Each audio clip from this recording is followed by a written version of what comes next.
Oui. Hein. Je recommence. Et tu aurais dû m'envoyer le texte avant, hein. C'est compliqué, tu sais. Allez. Bonjour Toulouse, je m'appelle Julien, je suis ostéopathe et cette semaine, c'est moi qui vous présente Quoi de Neuf Toulouse. Bienvenue. C'est une semaine un peu particulière pour nous. C'est le 50e épisode de Quoi de Neuf Toulouse. 50 rendez-vous pour célébrer cette ville qu'on aime tant. L'idée de ce podcast, c'est ça. Donner la parole aux Toulousains et aux Toulousaines, à celles et ceux qui font briller la ville par leurs talents, leurs idées, leur parcours, leurs projets. Et puis il y a les 9 minutes, notre marque de fabrique. Le temps d'un café, d'une douche, d'un trajet en métro. Prochaine station, Capitole. Aujourd'hui, pour cet épisode 50, avec l'invité qu'on reçoit, on prend le temps. Pour lui, il faut ce qu'il faut. Il est au micro de Sophie Sarrance. Le Stade Toulousain est le plus grand club de rugby du monde. Notre invité a façonné son ADN et fait de son style de jeu une philosophie, jeu de main, jeu de Toulousain. Surtout, il nous a transmis une fierté collective qui dépasse largement le sport. Il nous a fait chanter, danser, sauter, bref, il nous a rassemblés. On est très honorés qu'il s'installe cette semaine dans le fauteuil de Quoi de Neuf Toulouse. Écoutez, je suis Guy Noves, ancien entraîneur du Stade Toulousain, où j'ai passé quand même 40 ans. En tant que joueur et en tant qu'entraîneur, et puis aussi prof d'éducation physique pendant 23 ans au collège de Pibrac. Donc effectivement, voilà, j'ai une vie derrière moi. Comment ça va, Guy ? Eh bien moi, pour le moment, ça va très bien. On va voir en fonction de l'interview. Alors aujourd'hui, ce sont en majorité mes petits-enfants en fait, qui occupent mes journées, un petit peu de temps pour quelques interventions d'entreprise, un petit peu dans la France entière, même quelquefois à l'étranger, puisque il n'y a pas si longtemps que ça, je suis parti à Düsseldorf en Allemagne. Et donc, une vie de famille, une vie normale, la vie classique. Qu'est-ce que vous faites avec vos petits-enfants ? Alors, qu'est-ce que je fais avec mes petits-enfants ? Je fais beaucoup d'activités. Notamment du badminton, du tennis, du foot, du rugby, du basket, du jeu. Quelquefois, nous jouons aux cartes et de temps en temps, lorsque j'ai les ordres, on fait les devoirs. Mais beaucoup d'activités sportives quand même. Ben écoutez, ça fait partie, ça a bercé ma vie entière et puis ça continue à bercer ma vie. Et effectivement, c'est une éducation. Hein. Le sport fait partie de mon éducation, de l'éducation que j'ai reçue par mes parents et puis l'éducation que j'ai donnée à mes enfants. Et visiblement, ça continue. Moi, quand j'entends votre nom, et je suis pas la seule dans ce studio à le penser comme ça, je pense légende. Ça fait quoi d'être une légende ? Ben écoutez, moi je me ressens comme une personne normale. Je me ressens pas effectivement comme une légende, même si quelquefois on me cite comme une légende, comme quelqu'un qui a vécu des choses un peu extraordinaires. Et en fait, ce que j'ai vécu, je l'ai vécu avec des équipes, avec non pas des équipes simplement des équipes qui étaient sur le terrain, mais des équipes avec un grand E, c'est-à-dire des gens qui se sont investis pour un club.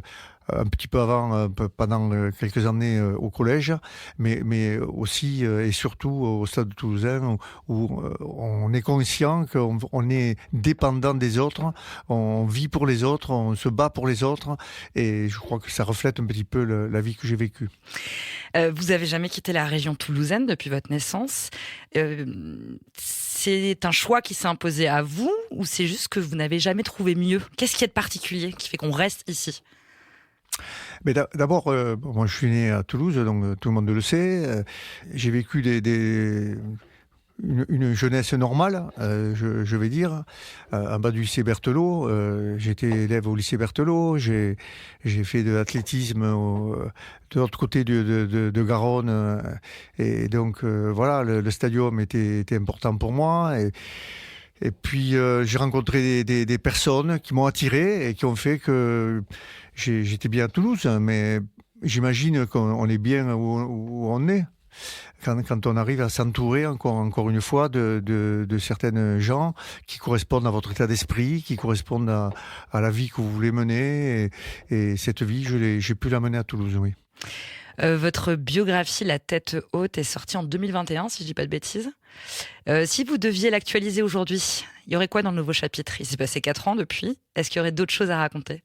Je sais pas, parce que c'est vrai que ce livre-là était important parce que j'avais besoin de dire un certain nombre de mes aventures qui me sont arrivées, notamment celles que j'ai vécues à Paris avec l'équipe de France. Et donc voilà, il y a eu, ça reflétait vraiment quelque chose que j'avais au fond de moi et que j'avais envie d'exprimer.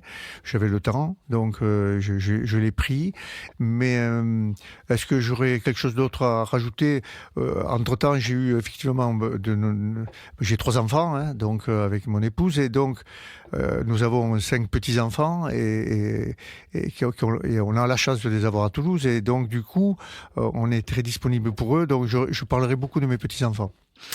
Vous avez été prof de PS pendant 23 ans, vous nous l'avez dit, en même temps que l'aventure Stade. Qu'est-ce que ça vous a apporté de garder aussi longtemps cette activité d'enseignant en parallèle de votre rôle d'entraîneur ? Mais d'abord, c'est une activité que j'ai choisie parce qu'à l'époque, pour pouvoir manger, il fallait travailler. Et donc, c'est quelque chose qui me tenait à cœur. J'ai été élevé dans le milieu du sport et c'est vrai que être prof d'éducation physique, ça correspondait tout à fait à mon caractère et à ce que je voulais faire. Et puis, j'ai eu la chance à ce moment-là d'être moi-même en équipe de France et donc d'avoir ce poste à Pibrac. Ce premier poste à Pibrac, je ne sais pas si on se rend compte, mais aujourd'hui, souvent les jeunes gens, les jeunes filles doivent partir un en petit peu Île-de-France, dans toute la France entière. Et donc, moi, j'ai eu cette chance d'être à Pibrac. Et donc, voilà, j'ai pu vivre des moments prestigieux. Et ce dont je suis très très fier, c'est mes copains, mes amis, certaines qui s'arrêtent souvent à la maison, qui viennent déjeuner ou dîner avec nous, sont de mes anciens élèves qui ont maintenant 55, 56 ans. Donc vous avez encore des liens avec certains d'entre eux, ouais. Ah oui, énormément de liens, très très très très forts. Donc ça, c'est quand même quelque chose qui reflète un petit peu l'esprit qui était le mien, qui a toujours été le mien et qu'on essaye de faire passer à nos enfants, dire qu'on est dépendant des autres. Vous dites que vous avez toujours eu le goût du sport, ça vient d'où ? Ça a été transmis par vos parents, j'imagine ? Disons que mes parents étaient de milieu très modeste et donc par contre tous les week-ends on partait à la campagne, il fallait courir, il fallait se déplacer, jouer autour d'un ballon, mais il fallait absolument bouger. Et c'est vrai qu'au lycée, que j'étais au lycée Berthelot, donc à Toulouse, et il y avait des championnats du lycée, et donc j'ai participé à ces championnats et j'ai battu un certain nombre de records. Donc, dont certains tiennent encore ? Qui tiennent encore, oui, effectivement.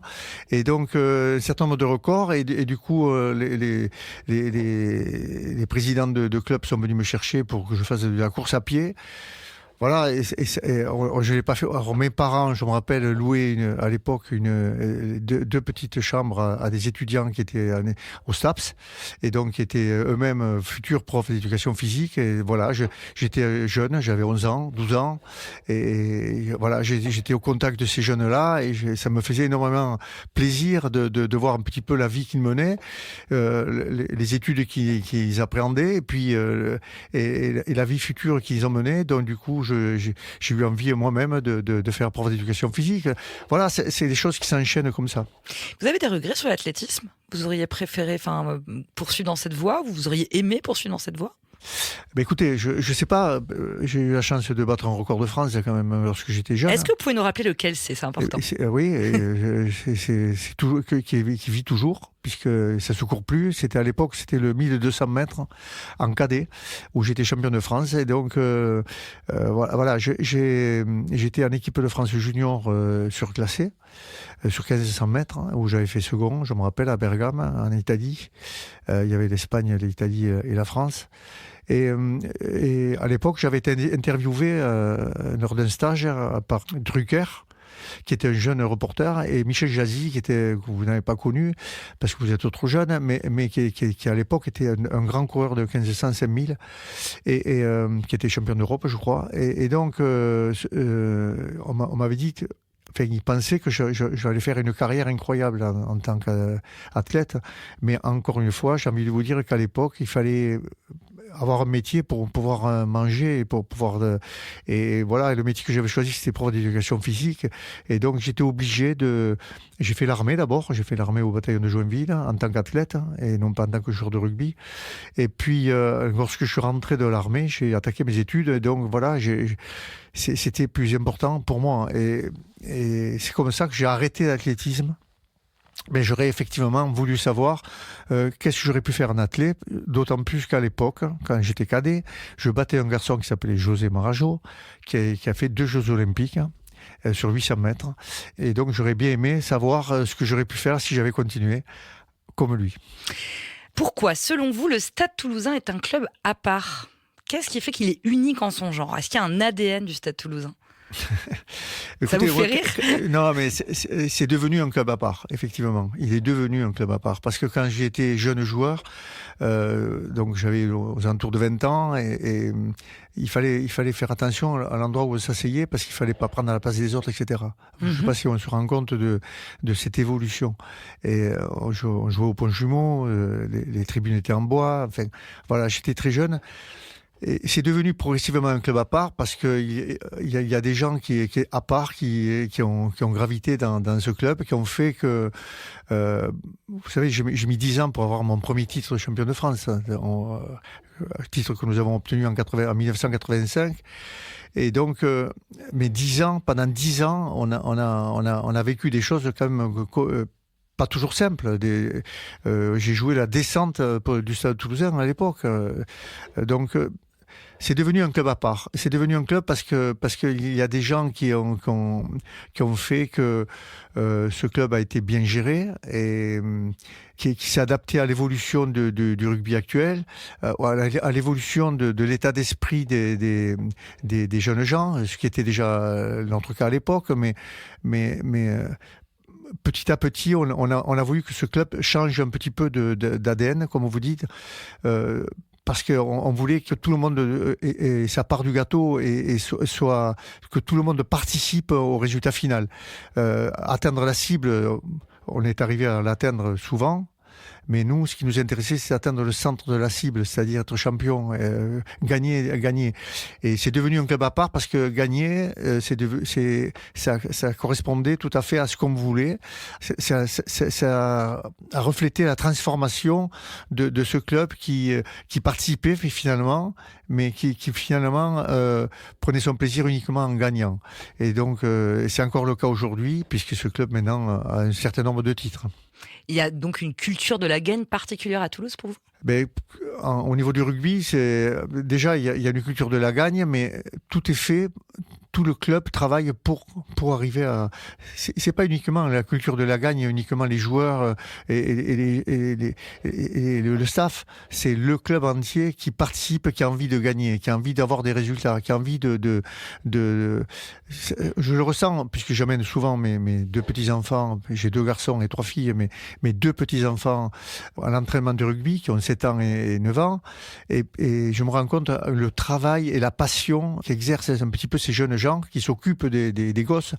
Et quand je vois un petit peu cette passion que je n'avais pas le temps de voir à l'époque lorsque j'étais entraîneur, parce que j'étais sur ma tour d'ivoire et je me rendais pas du tout compte de ce qui se passait, mais quand je vois un petit peu ce que développe un petit peu l'état d'esprit dans lequel sont éduqués ces enfants, l'état d'esprit dans lequel sont élevés ces enfants, le fait de la solidarité qui peut être exercée auprès d'eux, je comprends pourquoi ce club, il y a aujourd'hui des jeunes femmes, des jeunes filles qui travaillent. Moi, à mon époque, il n'y en avait pas, ça n'existait pas. Donc, quand je vois un petit peu l'évolution générale de ce club, je comprends pourquoi ce club est à part. Si vous deviez choisir entre votre carrière de joueur et d'entraîneur, parce que vous avez eu les 2 au stade, vous garderiez laquelle ?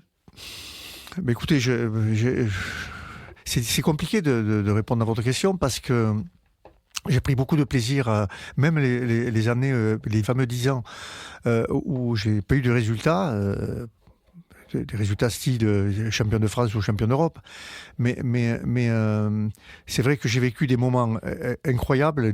J'ai croisé des gens fabuleux en tant que joueur, en tant qu'entraîneur.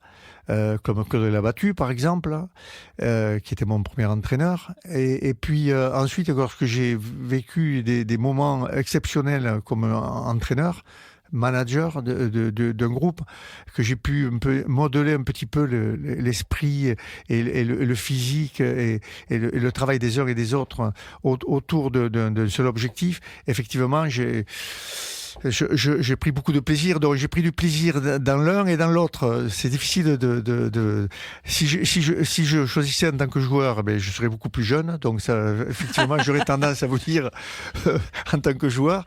Et en tant qu'entraîneur, j'ai quand même aussi vécu des moments exceptionnels. Mais c'est deux carrières qui se nourrissent l'une l'autre, j'imagine. Votre passif de joueur vous a aidé en tant qu'entraîneur et vice-versa ? Ouais, mais ça se nourrit, oui. À l'époque, c'était Pierre Villepot qui nous entraînait et qui m'avait dit tu pourrais entraîner. J'ai entraîné les juniors, qui à l'époque étaient pour la première fois champion de France, donc c'était exceptionnel. Et puis, comme ton passé est un passé d'éducateur, peut-être que tu pourrais entraîner. Et en fait, voilà, peut-être j'étais fait pour ça. Et je me suis entouré de personnes vraiment de grande qualité, comme Serge Lahirle qui a entraîné avec moi au tout début.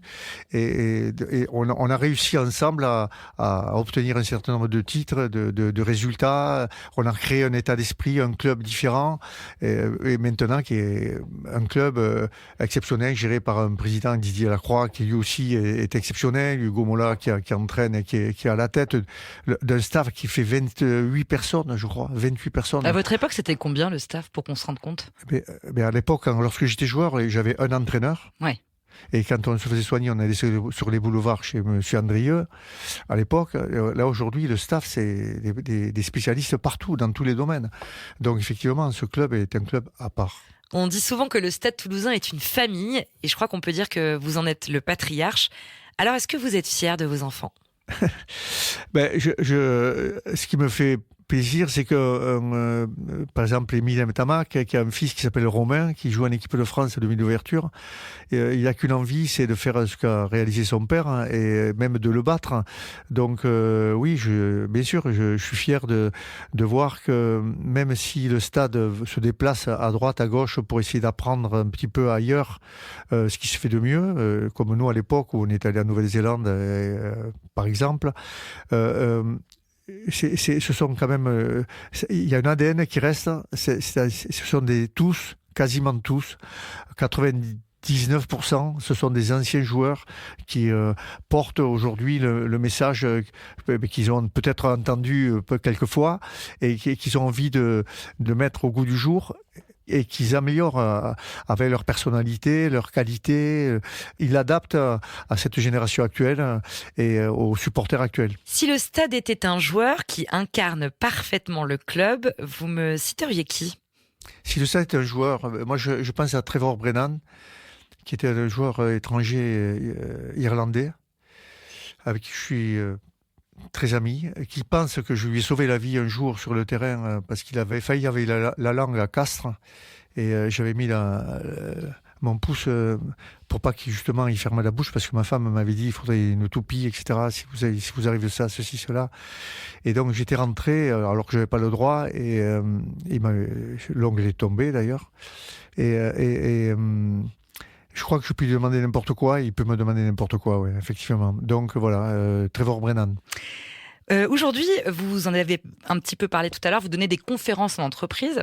C'est quoi le parallèle principal que vous feriez entre manager une entreprise et manager une équipe ?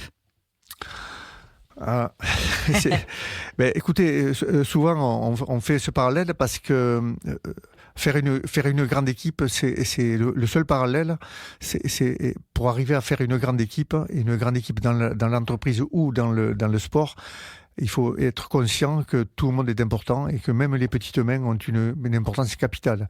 Vous savez, j'ai souvent tendance à dire que le mec qui me nettoie le vestiaire, j'avais pas plus d'intérêt ou de respect pour cette personne-là que pour mon président. Chacun est dans son rôle. Mais celui qui me nettoie le vestiaire, lorsque les joueurs arrivent et que le vestiaire est parfait, ils vous écoutent et ils sont attentifs. Si le vestiaire n'est pas bien et si on cherche ses affaires, évidemment on n'a pas l'écoute. Donc tout le monde a de l'importance. Et cette personne-là qui me nettoyait le vestiaire, j'aurais tendance à vous dire que je le voyais. Il savait que je le voyais. Il savait qu'il représentait quelque chose. Même si je passais que 10 secondes avec lui, des fois 1 minute, des fois 2 minutes, mais il savait qu'il faisait partie de mon équipe. Et la chose que j'ai envie de vous dire, c'est que le jour où on était en finale de Coupe d'Europe, il était présent avec le blazer du stade, la cravate du stade et la chemise du stade. Et je l'avais pas du tout prévu dans le déplacement. À l'époque, on partait, le bus était présent à l'heure, et on buvait le café. Il était présent, il était debout. Et je me suis adressé à un de mes dirigeants qui s'appelle toujours Jean-Louis Putinier. Et Jean-Louis, je lui disais, mais je comprends pas. Il s'appelait Ahmed. Et j'ai dit, Ahmed, il est pas avec nous. Il part pas avec nous. Je comprends pas. Il me dit, non, ce sont les joueurs qui ont offert la cravate, la chemise et le blazer. Et il est là pour nous supporter. Il était au retour d'ailleurs. On est champion d'Europe. Il n'était pas dans le même état. Et il était il avait déjà un peu avancé dans sa journée et dans sa soirée. Et il fêtait le titre, mais c'était important, et je crois que c'est ça qui est important. C'est que être conscient que tout le monde participe à l'aventure et faire participer tout le monde à cette aventure, c'est ça qui est capital. Et ça, c'est vrai aussi du coup dans une entreprise, c'est ce que vous dites. Que tout le monde a son rôle à jouer. Et dans l'entreprise, je pense qu'effectivement, quand on s'adresse aux grands managers, on essaie de faire passer j'essaye de faire passer ce message-là, c'est qu'au-delà de la rigueur, au-delà de l'engagement qui doit être capital, mais le terme est très important que j'ai toujours maîtrisé, je crois, c'est le terme de confiance, c'est-à-dire avoir confiance aux uns et que les autres aient confiance en vous. Pour pouvoir dire les choses aux gens, il faut qu'ils aient confiance en vous. Et je pense que le terme de confiance est quelque chose de capital, parce que si vous en trompez un, tout le monde le sait et plus personne n'a confiance en vous. Et donc je pense que ça, c'est quelque chose de capital au niveau de l'entreprise. On va revenir un petit peu sur le stade d'aujourd'hui. Vous le regardez avec l'indulgence d'un supporter ou l'œil critique de l'expert quand vous regardez les matchs ? Critique non, mais l'œil de l'expert, oui. Analytique. Effectivement, mais critique non, parce que j'ai connu la réussite, mais aussi l'échec. Donc évidemment, je comprends, je sais et je comprends lorsqu'on croise l'échec, et surtout dans la gestion d'une saison, la gestion du début de saison, du milieu de saison, la gestion de la Coupe d'Europe, comment on prépare une Coupe d'Europe, quand on la prépare, etc., etc. Et même si les choses évoluent tous les jours. Mais donc je regarde effectivement, je me déplace peu au stade en fait, mais je regarde tous les matchs. Et si on met un coup d'œil dans le rétroviseur, le Guy Novès d'aujourd'hui, s'il devait donner un conseil au Guy Novès adolescent, il lui dirait quoi ? Profitez de la vie. Parce que je pense que j'en ai énormément profité, mais sûrement pas assez. Donc profitez de la vie. Voilà ce que j'ai envie de dire à l'ado. C'est essayer de prendre la vie à bras le corps là, comme ça, et puis profiter de tous les instants. Beaucoup d'amitié avec les gens que j'ai croisés et que je continue à croiser aujourd'hui. Vous savez, un de mes 2 meilleurs amis, il avait 13 ans quand je l'ai rencontré. Maintenant, on en a bientôt 72. Donc, évidemment, ça fait... Et c'est toujours mon meilleur ami. Donc, voilà, c'est ça que j'ai envie de... J'ai envie de lui dire profite de la vie, parce que même si je pense que j'ai été privilégié durant cette vie-là, je savais pas quand j'étais adolescent que je serais privilégié. Mais c'est pour ça que j'imagine que j'ai pas suffisamment profité. Donc il faut voilà ce que je dirais à l'ado. Et aujourd'hui, qu'est-ce qui vous fait vibrer encore ? Qu'est-ce qui me fait vibrer aujourd'hui? Je suis comme tout le monde, hein. C'est-à-dire ce qui me fait vibrer, c'est aller voir mes petits-enfants sur les terrains de rugby, lorsqu'ils font des rencontres le samedi. Le dimanche, je m'en vais voir les jeunes filles, qui sont mes petits-enfants aussi, qui ont quand même 15 ans et 14 ans. Et 4 ans, la dernière, mais 15 à 14 ans qui font de l'athlétisme et donc je vais les voir sauter, courir, faire des haies, faire de la perche, etc. Ça me fait vibrer parce que voilà, elles sont élevées un petit peu comme j'ai été élevé, c'est-à-dire avec cette envie de réussir. Elles donnent le meilleur et ça me fait vibrer. J'ai une petite pensée quand même pour les entraîneurs de vos petits-enfants qui voient arriver Guy Novès le samedi quand ils entraînent au rugby. Je pense que ça met une petite pression. Mais écoutez, quand les jeunes gens sont venus me voir, parce que effectivement l'entraînement, quelquefois je reste le mercredi assis sous un abri et je regardais l'entraînement. On me demande plusieurs fois de participer, donc évidemment je me permets pas de participer, d'autant plus que je ne connais pas du tout.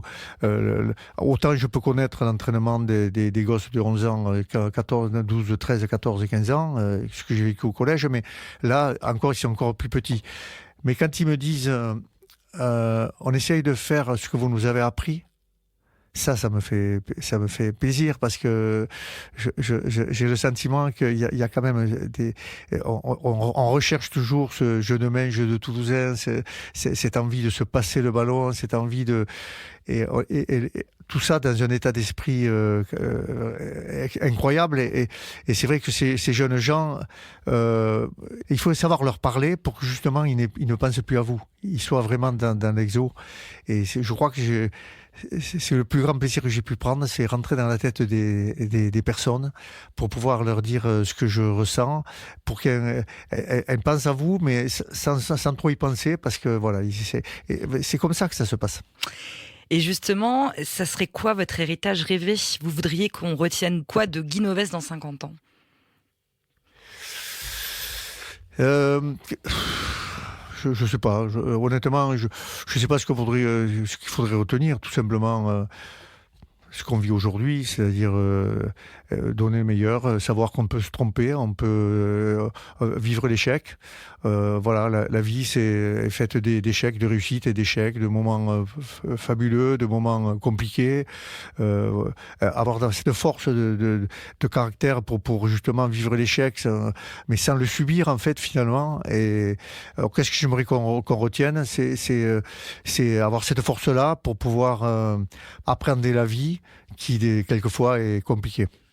On va passer à l'interview express. Vous êtes prêts? Je sais pas, on va voir. Alors on y va. Toulouse pour vous, c'est quoi? Pour moi, c'est une ville de liberté. Votre lieu préféré à Toulouse? Mon lieu préféré, au bord de Garonne, effectivement. Il y a encore des endroits magnifiques la place Saint-Pierre, notamment lorsque j'étais jeune. Mais c'est vrai que c'est un endroit qui est merveilleux parce que d'abord c'est très très joli. Vous savez, je vais vous dire un petit truc si j'ai le temps. Ah, vous avez tout le temps qu'il faut.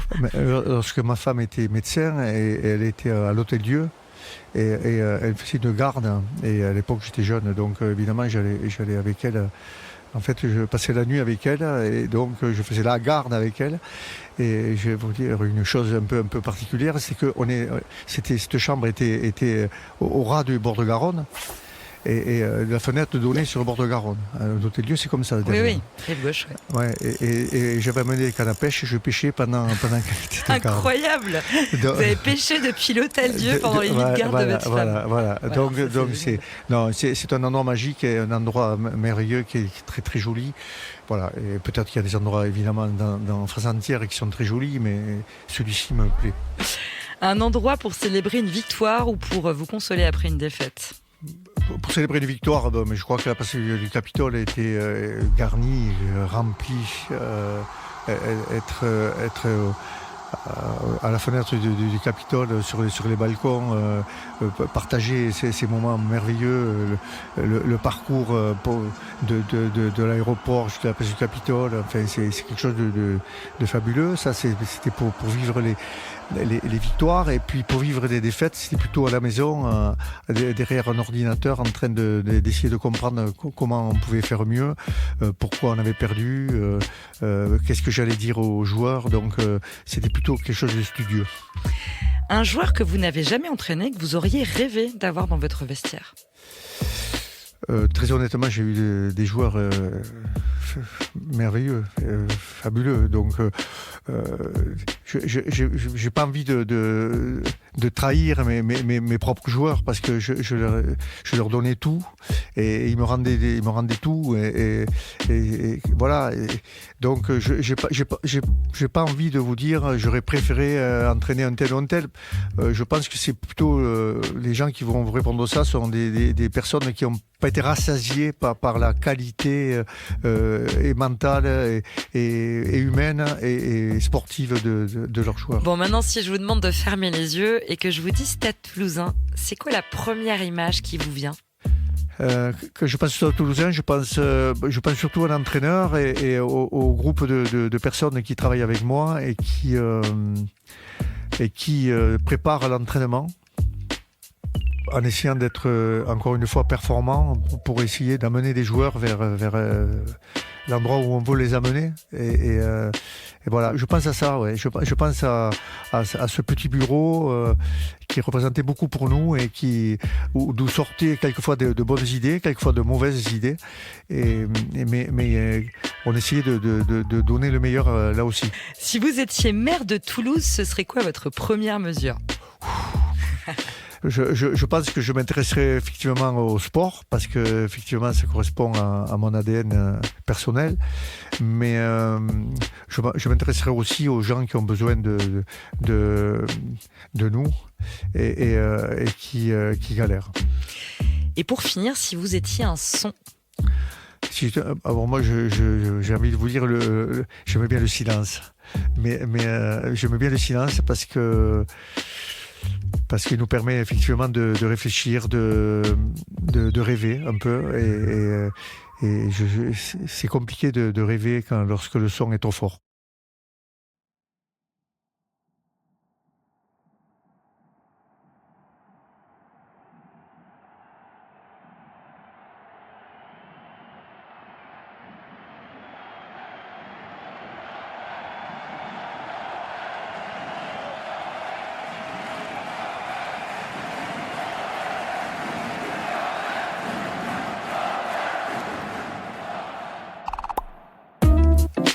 Merci Guy.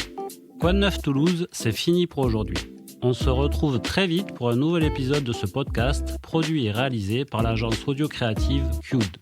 Si vous voulez prendre ma place et venir présenter le prochain numéro, envoyez un message sur Insta ou sur le site qd9.info. Merci à tous pour votre écoute. Moi, je retourne à ma consultation et je laisse le mot de la fin à Guy Noves. Victoire.